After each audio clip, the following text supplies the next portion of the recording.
Ngiyakubingelela umsakazi nabalaleli bonke eMzansi neAfrika bokhozi olukhulu umsakazo ukhozi FM. Ngilibingelela ke egameni lenkosi enkulu unyazi lwezulu. Amen. Bengicela ukuthandaza. uNkulunkulu omhle wakithi ebuhleni, Shembe onyazi lwezulu. uNkulunkulu wawukhona Nkosi endulo namanje Nkosi usekhona. Nkosi ngikhulekela Nkosi lelizwe. Ngikhulekela Nkosi nohulumeni Nkosi wakulelizwe. Ngikhulekela Nkosi inkedama zakhe abafelokazi nezintandane Nkosi. Njoba izwe Nkosi likhungethe Nkosi COVID. Kubhubha abantu befa Nkosi umhlaba wonke, awukho umhlaba la Nkosi lingamile khona itende. Kuvale Nkosi ngisho amafemu bonke abantu bahleze emakhaya Nkosi abazosebenza. Sinxusa wena Nkosi noma singaboni ukuba Nkosi ulikhumbule lelizwe Nkosi. Njoba Nkosi walikhumbula izwe nangesikhathi sikaNoah, namanje Nkosi ungasilahli. Yenza Nkosi wehlise Nkosi umusa wakho ingcwele Nkosi, usinqobele Nkosi le COVID Nkosi echithe kumhlaba wonke. Ngiyacela ke egameni elihle lika Shembe manje bephakade. Amen. Angibingelele umsakazi, ngibingelele abalaleli bokhozi FM. Lo okhulumayo umfundisi uMadondo wasebongani ezweni ke laseNew Hanover eMshwati kusemqeku ke kwaSwayimane. Ngithunywe inkosi enkulu unyazi lwezulu bangizakwenza inkonzo yeSabatha. Ngifisa ukuba namhlanje manazaretha nonke bangcwele nonke enikholwayo. Ngifisa ukuzothi namhlanje okungenzeki kubantu kodwa kuThixo kuyenzeka. Ngifisa ukuthi ngizosho ukuthi ngithunywe uNkulunkulu onothando, ngithunywe uNkulunkulu onomusa, uNkulunkulu othanda abantu. Ozothi emhlabeni sonke asikhulekele ubunye, asikhulekele ukuzwana ukuze simnqobe uSathane. Ngakho abantu benkosi esikhathini esikuso, sesikhathini esinzima kakhulu lapho khona uNkulunkulu unyakazisa khona umhlaba njengoba kukhona iCovid. Kodwa ngifisa ukuqinisekisa kunina abantu benkosi ngoba namhlanje iSabatha elikhulu esalenzelwa umenzi wethu basindiswe ngalo ukuthi uNkulunkulu uyasithanda. Ngiyacabanga ngendaba enkulu ngoba uma ngithi okungenzeki kubantu kodwa kuThixo kuyenzeka. Ngiyacabanga ngendaba kukhona iminyaka engemngaki nje ngisahamba ngesitimela. Itimela ke ezayisuka lapha kwaMashu ziya eThekwini. Sahamba kakhulu ke ngeyitimela lapho ke sishumayela sibabaza umsebenzi kaNkulunkulu omhle esiphambi kwakhe. Sengithi mase ngigibele esitimeleni lapha nasengibona insizwa esasigibele naye enqola lapha igqoke kahle lensizwa izimisele. Kodwa manje ngithi ngiyambuka lo muntu, ngimbona lo muntu nosizo, uyadabusa, ngibona ihlangazela inyembezi emahlweni akhe. Ngase ngihawuke emoyeni nami, ngase ngisondela sengibingela lensizwa. Ngithi isibongo sayo ithi ingekaxulo emakhathini. Uma ngabe sengibingelela lensizwa ngithi mina mntana wenkosi ubonakala ngathi udabukile, ngabe kwenzakaleni ngoba lensizwa isili iNazaretha lensizwa. Lensizwa isithi kumina awumntana wenkosi kodwa nje ungibuza ngixayeka ngaka ukuchazela kwami ngami uzongisiza ngani.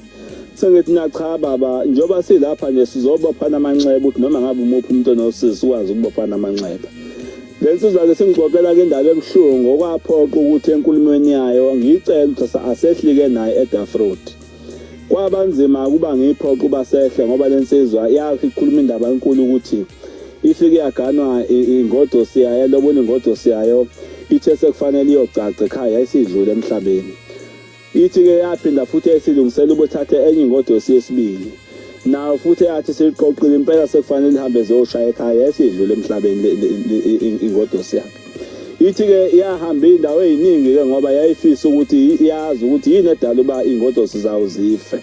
Egcineni kosuku ke iyagcina sithatha ke manje le ngodosi yesithathu. Ithi ke nje ubona ngihlangana nawe njengamanje nangilobole ngodosi ngihlele yonke into nabakhongi bami ukuthi njengoba ngigodoke ekhaya nje ziyoshaya ekhaya. Ithi ke manje oba nginawo isitimela ngithola ucingo manje ngodosi yami ayisekho na futhi sidlulile emhlabeni.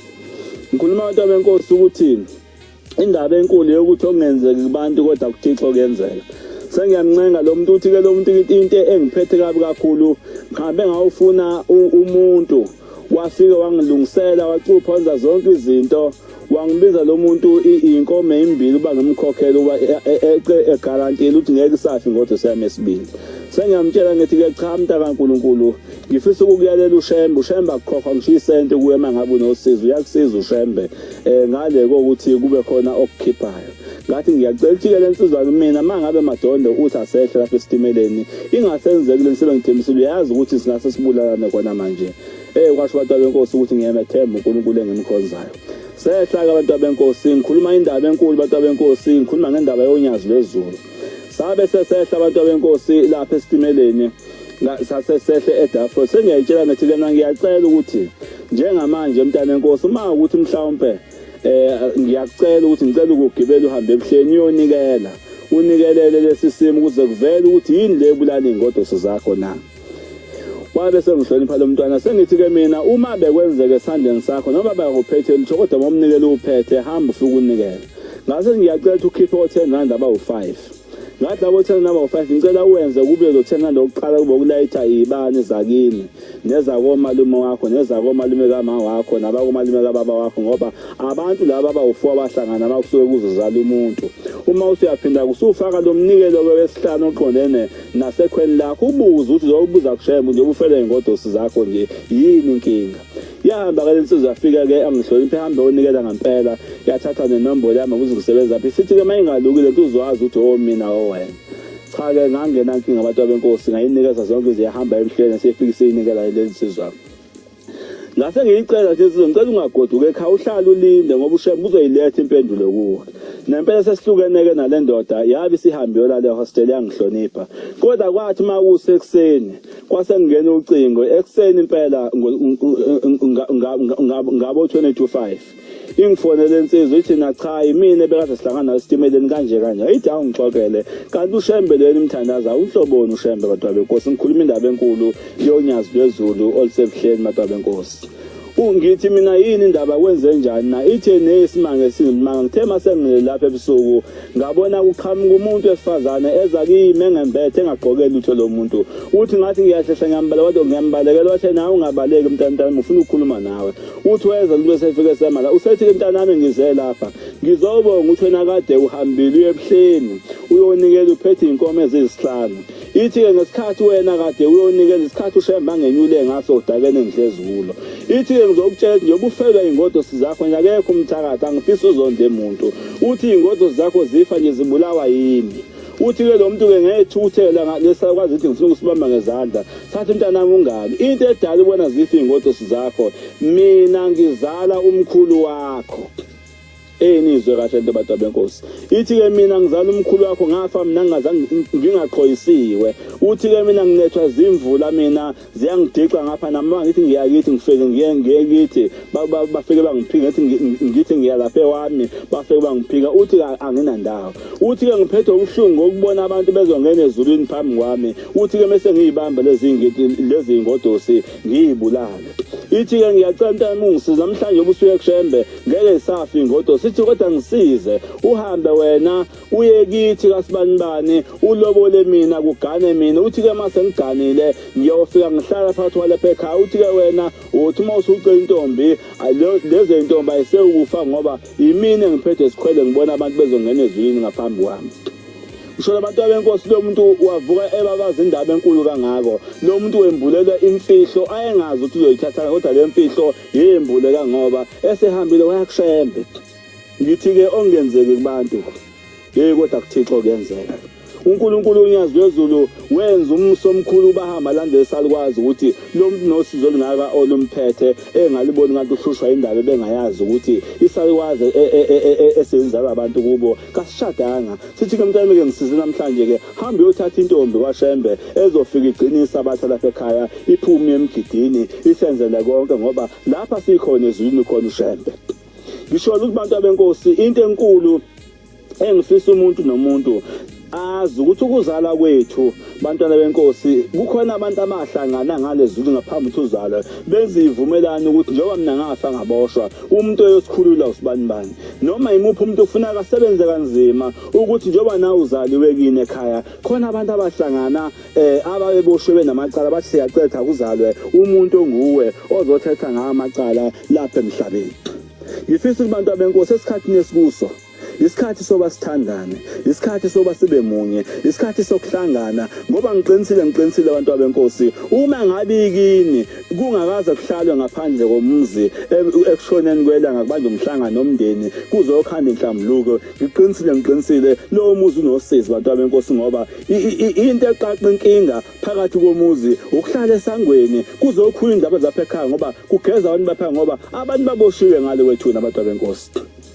Ngifisa ukuthi-ke ngiqinise entweni enjalo kukhona isihlabelelo sikaShembe lapha ekhaya uNkulunkulu akhuluma ngaso kodwa njengoba ngikhuluma abantu abenkosi ngifisa nawe uzikhulekele nawe uzincenge ngoba emthandazweni okuvuka iwamuzwa uShembe mayithi emthandazweni okuvuka lapha ku31 uthe khulekeni kwakho uyendlale kahle inhliziyo yakho ungakhuleki nje ngomlomo ungazi ukuthi uthini futhi ungazi ukuthi ukhuluma nobani ithi khuleka ngokumesaba uNkulunkulu wakho uthi enkulu abantu abenkosi ukumesaba uNkulunkulu ngoba uNkulunkulu masimesaba konke sikufisa uNkulunkulu uyasehlisela kona kodwa indaba enkulu abantu abenkosi ukuthi njengoba sisemhlabeni kufuna sazi ukuthi sizisebenzi sizosebenzela imindeni ngoba obaba nobabamkhulu bethu bafa bexabene beboshiwe namhlanje ke basamile ngale uzoyibona unosizi uzoyibona wenyanywa ngabantu uzobona ufundile kodwa izinto zakho zingalungi ingenxa yesililo sabantu abangale ethuneni abantu abenkosi ngiyengidabuke namhlanje khona abantu abagulayo abangasezwa khona abantu abangasaboni khona abantu asebenezigaxa ezihlinza ubusuku nemini khona abantu abanenkinga ezisebenza abanqunwe inyawo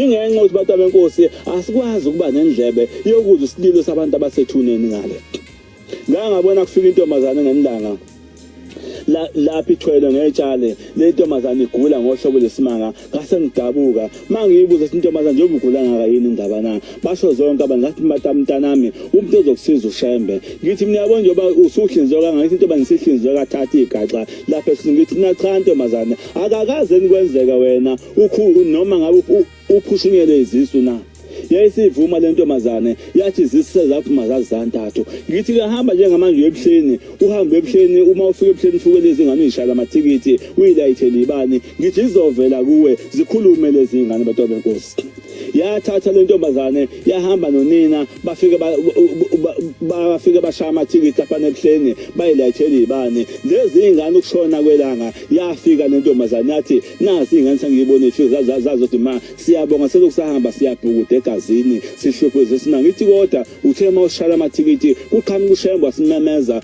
ngamagama namhlanje sesikhululekile ithi ma namhlanje uzosinda uzophila namhlanje lo ntokazi iNazaretha namhlanje yayikade ngamazi uShembe kodwa yasinda abantu abenkosi ngoba okungenzeki kubantu kodwa kuThixo kuyenzeka indaba abantu abenkosi ukuthi isikhathi nesikuso wonke umuntu akayilungise wonke umuntu akehle abantu abenkosi ngiyicabanga indaba uNikodima indaba kaNikodima uNikodima indoda eyayisikhulu inayo yonke into ongasuyicabange kodwa lo muntu wathelalela uJesu eshumayela wangakwazi ukuthi avume phambi kwabantu athi impela Jesu ngiyakuzwa ngoba wayehlushwa isifo sepride wayesenyenye ebusuku eyofuna iqiniso kuJesu useyabuza ukuthi Nkosi ngenza kanjani mangiphendule ngomdala kangakanani uthi uJesu usengaphenduka angeke usakwazi ukungena emlonyeni kama wakho ukuze uzalwe ithi kodwa sekufuna uzalwe ngesisi samanzi sokubhajadiswe ngifisa ukuba mhlambe sengifike ngasekugcineni abantu abenkosi ukuthi inkinga enkulu emhlabeni siyamfisa uNkulunkulu asisize ngoba izwe likhungethwe ukucabana izwe likhungethwe ngamanga izwe likhungethwe ukungezwani abantu kuyinkonzo emhlabeni ukucabana nokungezwani kodwa kufuna bazi abantu uthekufeni nala sesiyakhona kufunakala ubunye lapha siyakhona uma ngabe ningemunye emndenini wakini hlanganani manje nokulungisa lokho ningabe nokhanda isigcawu ngaphandle nihlale ebusuku ngoba uma ningazange niyenze inhlambuluko omndeni lapha kukhulu lapha kuyakhona abantu abenkosi ngiyafisa abangcwele ukuthi uNkulunkulu isikhathi asinike kuso asenze indoda manje ihlale ngendoda asenze intombi ihlale ngentombi asenze umama ahlale ngokuba umama ngoba abantu abenkosi indoda mayisuka izelwe funa wazi ukuthi uNkulunkulu mina Jehova ngenzile ukuthi uyihle nonyoko abe uNkulunkulu oqala emhlabeni noma ngabe ungakholwa kuliphi ibandla kodwa mawungenaso isibusiso sabazali bakho namhla ufayo kuzoba kukhona ohambeni lakho kutholakala ukuthi umuhle, kutholakala ukuthi ugqoka kahle, kodwa ulazi iphini igqoko ma wakho, awusazi isicatha sigqoko ma wakho, khona usazobaleka ekhaya balekela ukuthenga i10 kg i-Ann Caroline, uzomondla kanjani umngakho ungazange ubondla abazali bakho na? Khona mhlawumbe abanye esebazo babeka abazali babo izandla, kodwa lo muntu uthi umhla ehambayo ufisa ukubonana noNkulunkulu. Asiyilungiseni mantwana benkosi ukuthi njengoba inyembe zabazali bakho zihlezi phezulu ekhanda lakho, uzohamba kanjani mhla kufika insuku zokuhlukana mantwana benkosi?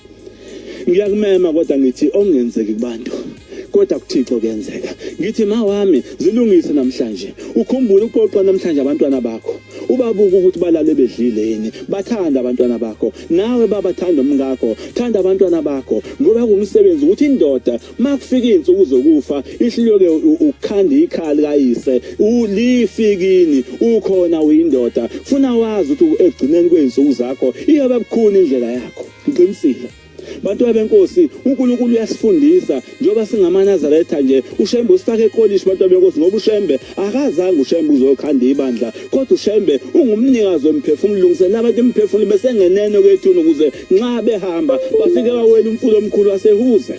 Lo mfula waseHuze bantu benkosi, uma usuwelwa uwela ngomsebenzi, ngoba uzothi uma uqhamuka uShembe semile uzawufica ubaba wakho, ufica umkhulu wakho, ufica ukhokho wakho, kodwa manje inkulu uzoyifica ukhokho wakho. Kuthola wathi uyafisa ukukhuluma nalo muntu, uzokhuluma kanjani? Ngoba ikhaya uShembe uyasifundisa ngomnyaka 57 uthi sifuna indlela ekhaya, kodwa indlela idlule engozini. Uma sikhuluma ngekhaya abantwana benkosi, sikhuluma ngekhaya enama officer isimanga, enama officer isihlanu bantu benkosi. La khona ioffice la khona ungena khona wena othi unelawu lakho, funakala ioffice eliyindlu kababa wakho okuzalayo, funakala ioffice lendlu kamkhulu wakho, funakala ioffice likakhokho wakho, umnikazi womuzi lapha kuxoxa khona indaba lapha ekhaya. Mase bakhona iSupreme Court yelapha ekhaya isibaya lapha khona khunye khona indaba zalapha ekhaya. Uma ngabe indoda lezi zinto zingekho, kusakhomba ukuthi impilo yakhe iyashoda abantu benkosi. Kodwa ngithi namhlanje abantu benkosi, akasithandaneni, akasibeni munye. Kodwa ngiyayithanda indaba kaNikodima egcineni kwabantu benkosi. uNikodima wakwindoda eyesikhulu sakaIsrayeli, kodwa lo muntu wayephethwe isifo esikhulu, isifo sepride. Ipride kuyinkinga, imenza umuntu ayibeke kwelinye iclass angelile, imenza umuntu avala amadlebe, ayibone engafanele bahlangane nabantu. Ngiye ngisho ngithi ngiye ngizabana uma ngabe bebali izono ezingabafaka abantu ezulwini, ngithi sona esikhulu abantu benkosi esikhulu nazo zonke izono ezikhona emhlabeni, isifo esimbi, isifo sokungabathanda abantu. Ngiye ngibone makufika masengcwatshwa, uma ngabe ngcwatshwa ithuna limbo abantu obathandayo, limbo abantu ongabafuni, laba abantu bonke bezogqiba enhlabathini. Bese kwenzeka inkinga ngosuku lwesithathu esethi uNkulunkulu uvuka, mase kufanele uvuke usuthi uyayiphusha inhlabathi abantu benkosi, ima isithi enhlabathini yathela umuntu ongamfuni. Ukhona abantu bantu benkosi abano 40 years 50 years selokubangcwatshwa abavukile emathuneni. Ngisho abantu benkosi uthi ithuba esinalo lihle, asondeleni uNkulunkulu. uNkulunkulu uyasithanda nalo unyazi bantu benkosi, kodwa ngithi kuwe ongenzeki kubantu kodwa kuThixo kuyenzeka. Ngithi namhlanje insizwa ongenzeki kubantu, uma ngabe ukuthi akuganeke umuzi kababa wakho kawuvuke, hambe kuShembe uyocela, uma ngabe unenkinga noma ngabe waqalisa abazali bakho funa uhambe uyofuna ngishithuna, kodwa mana thachithe umhlaba wonke uyohamba uvima ukuthi ngiyafisa uba ngivusa ikhaya kababa, uShembe uzokulekelela. Ngifisa bantu benkosi uNkulunkulu khona, ubaba omkhulu wasenzela into enhle, ubhombe isitime samampondo wasenzela ubungcwele obukhulu, inkosi langa lokukhanya ukhakhayile lenkomo zasemkhayideni, wasenzela indaba enkulu ebatshaza umhlaba wonke, kwaze kwafika inkosi inyanga yezulu ungalezinde, wasenzela nali into enhle emhlabeni ebatshazwayo. Inkosi uThingo lenkosazana yasenzela isibuko sokuyibuka abantu benkosi esihle ekufuna siyibuke sonke ukuthi sinjani uma sesimphambi kaNkulunkulu omhle